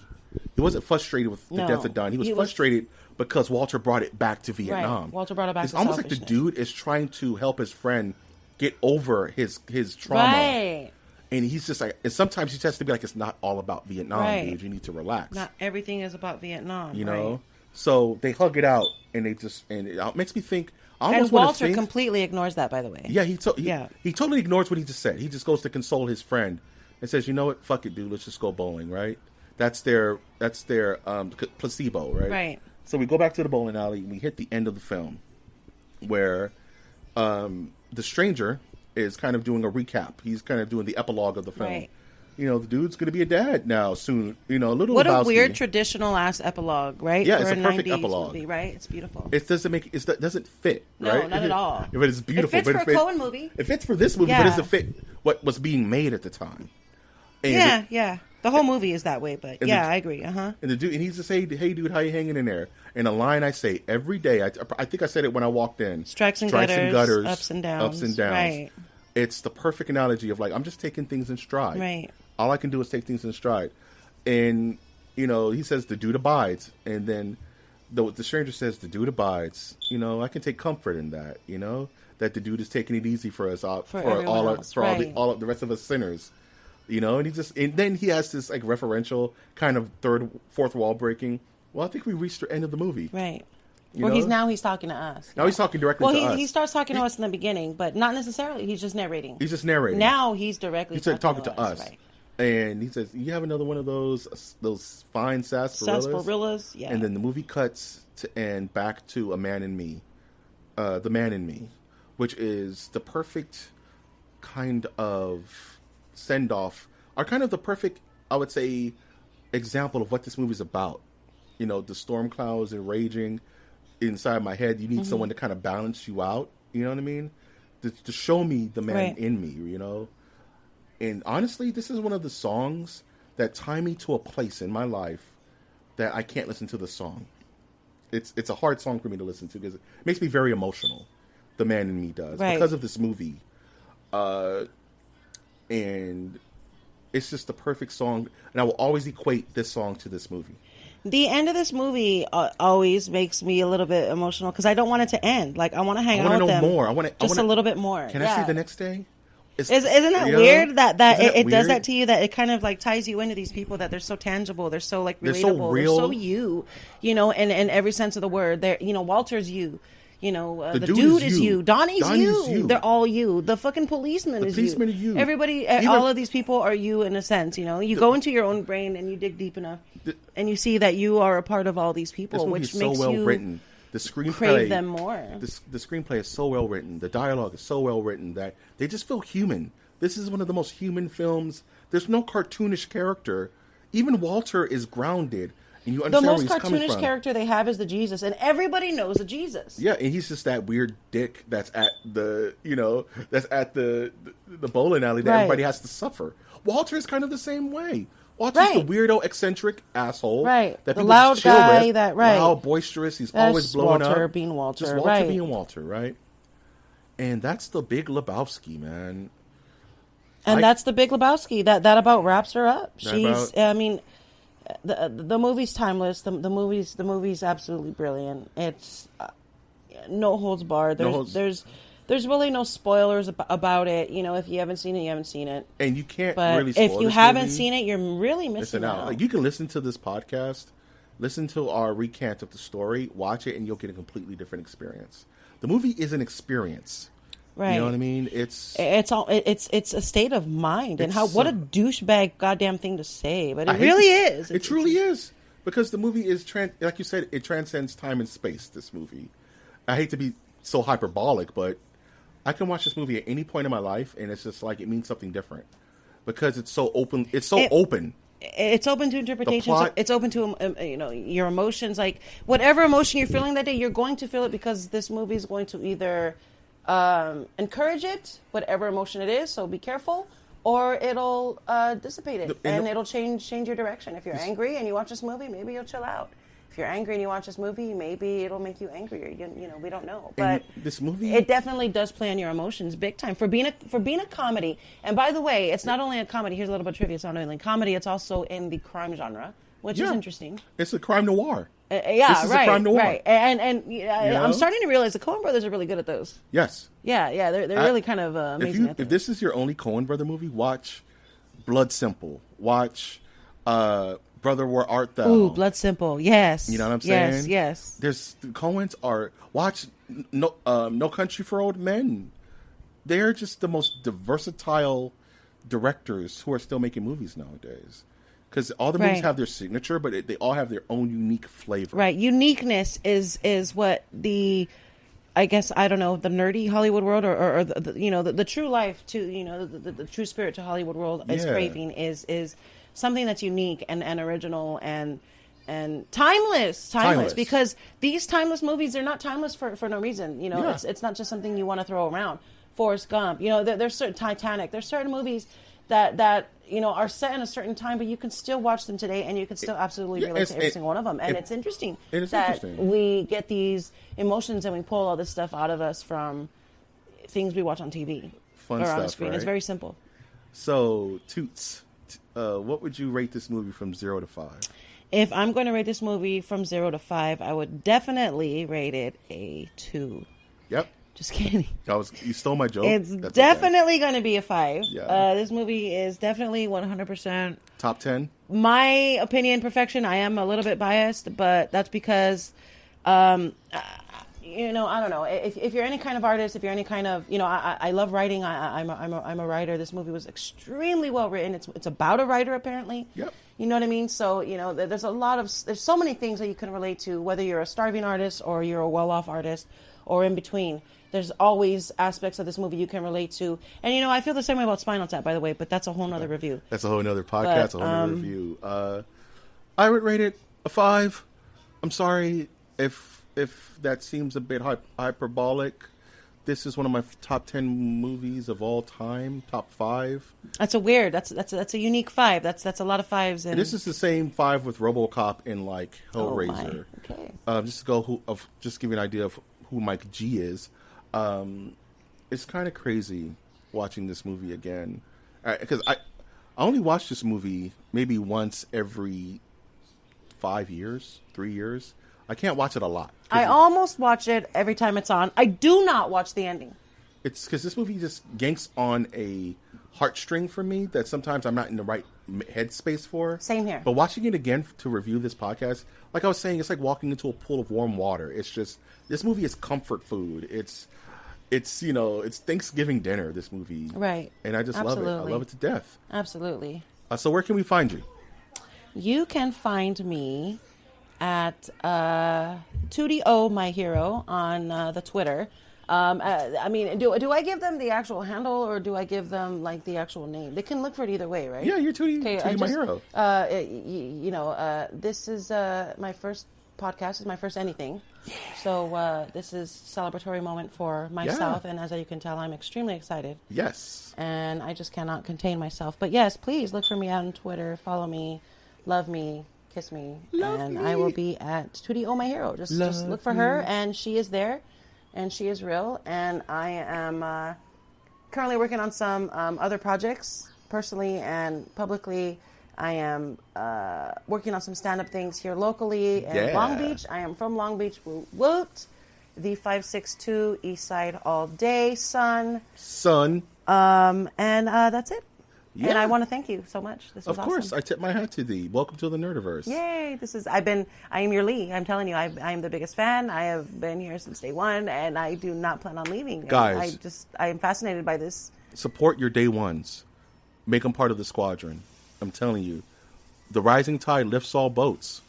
This is The how we're going to rising get it. tide lifts all. I love it. This is how we do it. I love it. Fist I bump. love it. Boom! Explosions. Son! Boom. And I apologize. I know this is a family podcast for all the cuss words, but let me throw out that this movie has 260 cuss words in it. Yep. Altogether. And this will be an explicit episode, but that's okay. So if you Fuck. want to do it, take some time, count how many cuss words were in this actual episode, Cock. and see if we match up with the Lebowski. If Balls. we do, let us know. Piss, shit, fuck, cuck, cocksucker, Stop it. motherfucker, tits, Stop it. fart, turd, and twat. Do we want to beat it or? No, it's fine. I just feel like Okay. doing a Blink I reference. I love it. If you love this content and you want to hear more of it, you can always check us out on Twitter. That is at MNerdiverse. That is at MNerdiverse, where we do fun things like do polls and get into arguments about what is considered a donut. I'm just going to tell you now, fritters are not donuts. I will never let that go. And if you want to support this channel monetarily, you can always join our Patreon, which is patreon.com/MOTN, where with the humble, oh so humble donation of $1 to $5 a month, you will be helping to support this channel, help it grow, like Rita Repulsa's one of Monsters and Power Rangers. But if you wanted to support this channel non-monetarily, I always ask to please leave a like on any of our social media pages. May that be iTunes, Twitter, Spreaker, SoundCloud, YouTube. Comment. Let us know what you think. Did we miss anything? Was this podcast awesome? Was it crap? Let me know. I want to hear either way. And please subscribe to our channel so that you can get up-to-date information. We're doing new stuff every day. We do reviews here. We do top 10s. We do reads. We're starting to read comics now, you big nerds. I know you love it. I'm, of course, being your host, Mike G. And I will always ask you to look towards the skies. Look towards the skies.